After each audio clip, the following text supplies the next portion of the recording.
Om Sri Sai Ram. Bhagavata Vahini Chapter-5. Sacrifices and penance of elders. Obtaining the gold for the horse sacrifices. Dharmaraja accepted Vasudeva's advice as well as Vyasa's benediction. He sent his brothers with the army to bring the gold that had been thrown aside by the Brahmins. They left after purifying themselves by partaking consecrated offerings. They discovered the quantities of gold that had been given as presents to the priest at the conclusion of the sacrifice by Emperor Marut in the past. The priests had dropped the gold on the sides of the roads along which they returned home. The army collected the gold and conveyed it to the capital on camels, elephants, chariots, and carts. It took them some days to reach Hastinapura with that load. They unloaded the gold amidst the acclamations of the people. The citizens were amazed at the success of the expedition. They extolled the good fortune of the Pandavas. They welcomed the princess and the gold, shouting, "Victory, victory, Jai Jai," until their throats were hoarse. They jumped and danced in joy. They pictured among themselves as grandeur and magnificence of the sacrifice for which this gold was brought. Krishna presides over the horse sacrifices. Preparations were started that very day for the construction of the ritual altar and the necessary adjuncts on the bank of the Ganga. The sacred area was many square miles in extent. The ground was levelled and cleaned. The dais was built and the beautiful buildings arose on the vast area. Porches and verandas were added. Decorations like flags and festoons embellished the structures. When the holy day neared, Chefetarians, Brahmins, scholars, and sages moved from all directions toward the sacred place, hastening each other their enthusiasm to reach early. They took residence in the quarters allotted to them according to their status and needs. They spent the night counting minutes in joyful expectation of the extravagant but efficacious sacrifice, yajna, that they would witness when the dawn brought in another day. The morning came and the auspicious moment approached. The priests took up their positions and got ready to take the oaths of initiation. They stood up facing Lord Krishna and the king and said, "O king, we understand that you have resolved to perform not one but 3 horse sacrifices, Ashwamedas. Is that correct? If so, do you want us to perform them one after the other, or shall we repeat every formula and write thrice? And have them all done concurrently? Tell us, and we will arrange the participants and performing priests accordingly." Dharmaraja replied, "What can I say when you know best? I agree to whatever advice you offer. I seek only Vasudeva's consent for whatever course we adopt." He turned toward Krishna with pleading eyes. Krishna left the decision to the Brahmins. They discussed among themselves for a while and announced at last that the effect of 3 horses sacrifices could be secured by repeating each mantra thrice and presenting the Brahmins presiding over the rituals thrice the usual fees. Vasudeva indicated his approval of this suggestion, and taking his cue from this, Dharmaraja declared that he agreed. He desired that the sacrifice be inaugurated. The recitation of the mantras by the Brahmins shook both earth and sky. Preliminary rites were gone through, and the sacrificial horses proceeded on their planned round. They were caparisoned in great style, and they carried on their foreheads the declaration challenging anyone to take them into custody if he dared. When he who is the recipient of all sacrifices, yajnas, who is sacrifice personified Yajna Swarupa, has taken the role of the presiding authority, no words can describe the fortune of the participant and the witnesses. The ceremony drew to a successful close with the valedictory oblation. The experts in sacrificial mantras, sages and Brahmins were loaded with presents and feasts. Enormous number of cows, large areas of land and vast quantities of gold were gifted away by the king. The whole nation was filled with happiness. Everyone praised the sacrifice as indescribably superb. All who came were fed sumptuously at all hours. Sages and ascetics who saw all this lavishness and extolled Dharmaraja's sacrifice as grandeur even than the one performed by Emperor Marut in the past.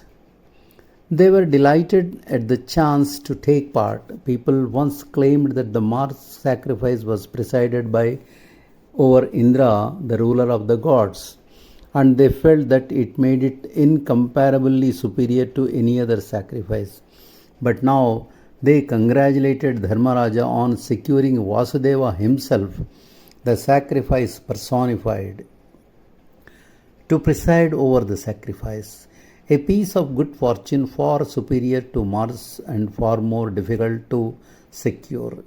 At the end of the sacrifice, those who had come from far away returned, others too turned home. The kings and chieftains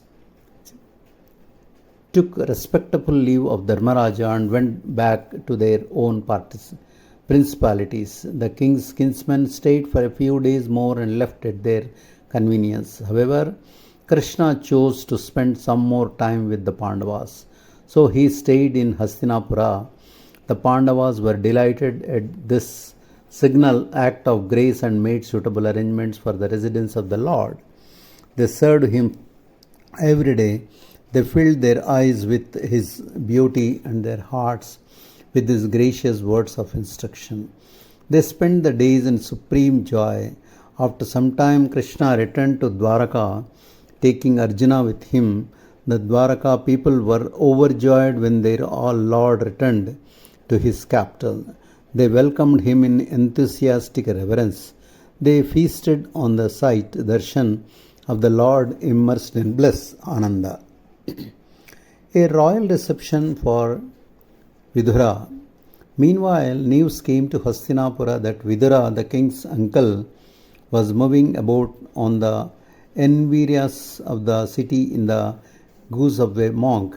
The news travelled from mouth to mouth and at last reached King Dharmaraja's ears. It was received with surprise and joy. The king sent a few scouts to discover whether the news was authentic, and soon they brought the welcome information that Vidura had actually come and was present. Dharmaraja could not contain himself with excitement. Oh, how happy you have made me! This holy moment has made the dried trunk of the tree of hope put forth leaves again. Oh, I can now see and serve Vidura, who fostered us and guarded us and guided us. I, who feared I might not get the chance to at all. The heartening news was spread by courtiers among the queens and princes of the women and women of the royal household. Dharmaraja did not rest. He spoke about the great event to everyone around him and sought out others to share the joy with him. He issued orders to the army that appropriate arrangements should be made to welcome the brother of his late father, sage Vidura, foremost among the votaries of the Lord, into the capital. The citizens were also alerted and asked to prepare a grand reception. They decorated the streets and mansions on each side of them. They erected arches, hung festoons, and hoisted flags. They allotted galleries and seats on every road for children, women, and aged, so that they might have a fine and clear view of the procession and of the great sage.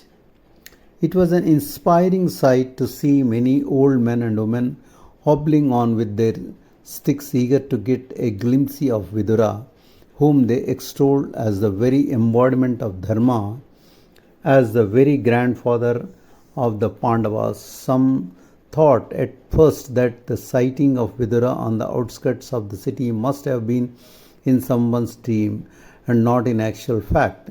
They had lived long enough to swallow the rumor without personal verification, for they never could believe that Vidura would ever come back to Hastinapura. They grouped themselves on vantage points and got ready for the great moment when they could rest their eyes on the saint. All along the route, every building was overflowing with humanity. The trees carried strings of adventurous youth, full of excitement and expectation, shouting in acclamation of the oncoming guest. The king, decked in ceremonial robes, ascended the royal chariot and started out the palace with his brothers to bring home the famous votary of the land. Vidura appeared before them, walking barefoot, slow and dignified, with matted hair and wearing the robes of a monk. The king and his brothers stepped down from their vehicles, bowed reverentially to Vidura's feet, and walked behind him as at a respectable distance. The citizens ran forward and fell at Vidura's feet in spite of the earnest entreaties of the gods that they should desist. The Pandavas could not express welcome in words. Their joy was immeasurable, so their eyes spoke it with tears of gratitude. They clasped Vidura in their arms. They clasped Vidura in their arms and prayed to him to get into the chariot so that the thick ranks of onlookers on all the roads might get his sight, darshan, to their heart's content. Vidura was persuaded to agree. Seated in the royal chariot of the king, Vidura gave his sight to the people who had amassed en route. At last, the procession reached the palace. A sweet flood of song and joy flowed along the roads of the city that day. Some of the citizens were so overcome with joy and that they were rooted to the spot. The arduous life of austerity tapas that Vidura had undertaken had so transmuted his personality that he appeared a different person, a person glowing with divine aura like Indra, the king of gods. The people described their exaltation in their own words to one another. Many shed tears, remembering the trials and tribulations that Vidura had undergone and the peace that he had acquired. The queens and princesses also had his sight, darshan, from inside the women's quarters, and they were supremely happy. Jai Sai Ram.